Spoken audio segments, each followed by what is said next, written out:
Assalamualaikum warahmatullahi wabarakatuh. Sahabat properti dimanapun Anda berada, berjumpa lagi dengan saya AF Ginanjar Ismail selaku pendiri dari Properti Pontianak Developer. Nah, di pagi hari ini mungkin saya akan sharing kepada sahabat properti semuanya, yang khususnya ya pada menjadi developer pemula.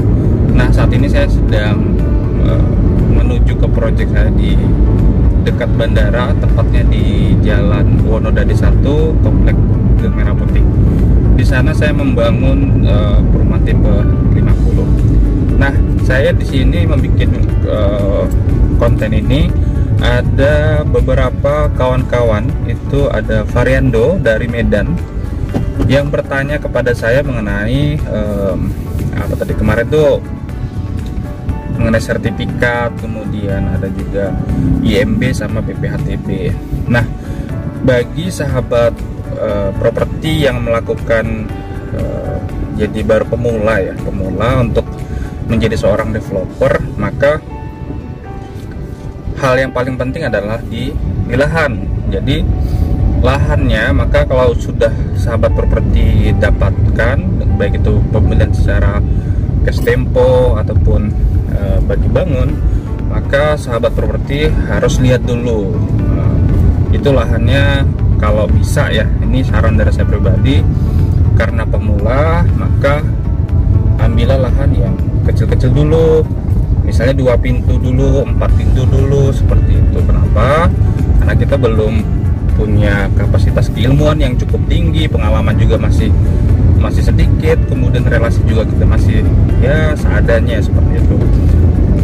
Jadi hal yang paling penting yang sahabat properti lakuin ketika sudah punya lahan adalah satu, misalnya saya berikan contoh, kawan-kawan punya 2 kapling, oke, 2 kapling, maka kawan-kawan harus lihat dulu sertifikatnya ya, tadi lihat apakah masih induk.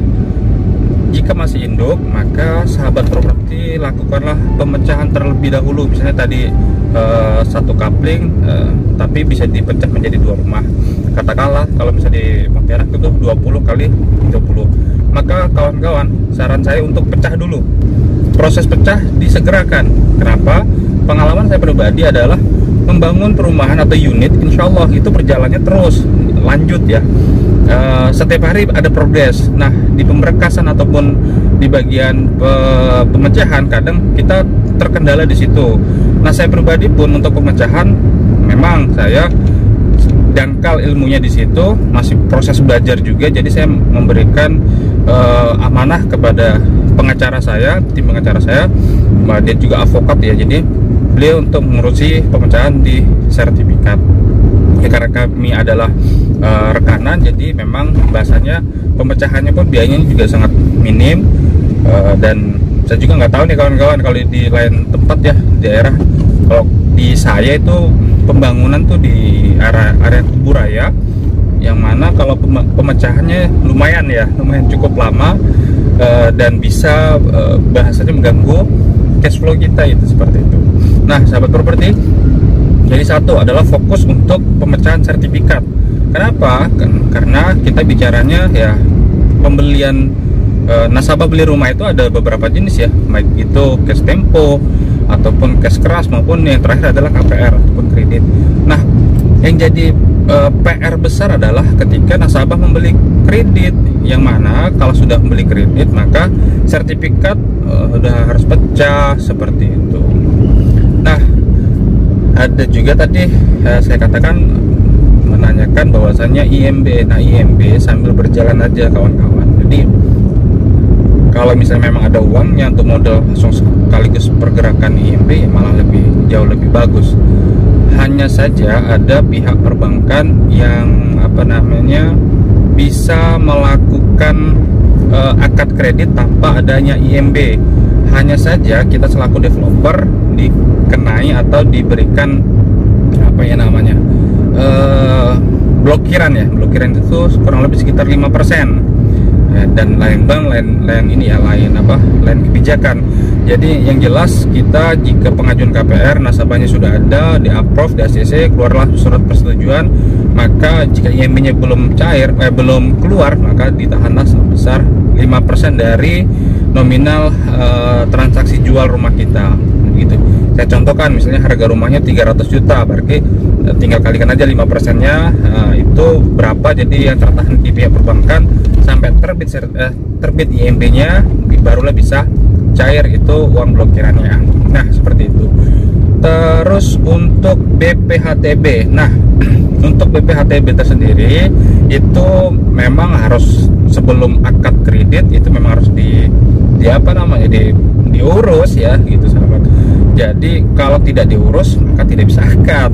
Nah, jadi PR-nya gimana? PR-nya harus benar-benar teman-teman fokus dulu, fokus di pemecahan. Misalnya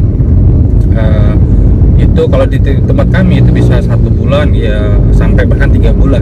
Dan sedangkan pembangunan proyek perumahan kalau di saya tipe 50 itu 2 bulan insya Allah selesai.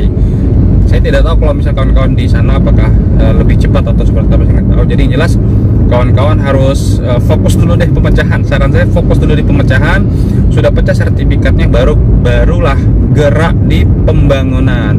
Nah, pembangunan nanti kalau misalnya kawan-kawan misal belum memiliki modal untuk membangun, caranya adalah fokus dulu di jualan. Itu paling penting. Saya ingat benar kata-kata guru saya, yaitu Dewa Eka Prayoga, mengatakan no selling dying, nggak ada penjualan maka mati. Nah, bener banget, saya bener-bener oh iya, kalau tidak ada penjualan nggak ada cash flow atau dana masuk ke kita. Nah, caranya adalah fokus ketika teman-teman memberikan fokus di pemecahan, itu diserahkan kepada kawan-kawan yang memang bagian pemecahan, baik itu ya ada kawan secara internal maupun ada rekanan yang pihak ketiga, silahkan. Ketika sudah proses pecah, maka kawan-kawan gencar segencar-gencarnya, fokusnya untuk menjual unit sahabat properti. Nah, itu adalah poin juga yang paling penting ya. Jadi kalau nggak laku ya susah juga. Nah, pertanyaannya, kira-kira ada nggak orang yang percaya beli rumah kita sedangkan lahannya masih kosong, kemudian sertifikat juga masih proses pecah, kemudian ya masih banyak karena kita belum juga dikenal sama masyarakat. Jadi ya Bismillah aja, yakin bahwa kawan-kawan tuh serius untuk menjual atau membangun unit yang kawan-kawan sedang rintis seperti itu. Jadi untuk BPHTB, jadi BPHTB itu ketika sertifikat sudah pecah, kemudian nanti nasabahnya misalnya pembeliannya secara KPR atau kredit, maka nanti akan ketemu tuh nilai angkanya. Kalau misalnya nasabahnya beli kredit ya, misalnya di ACC-nya 300 juta, itu tipe 50 misalnya ya.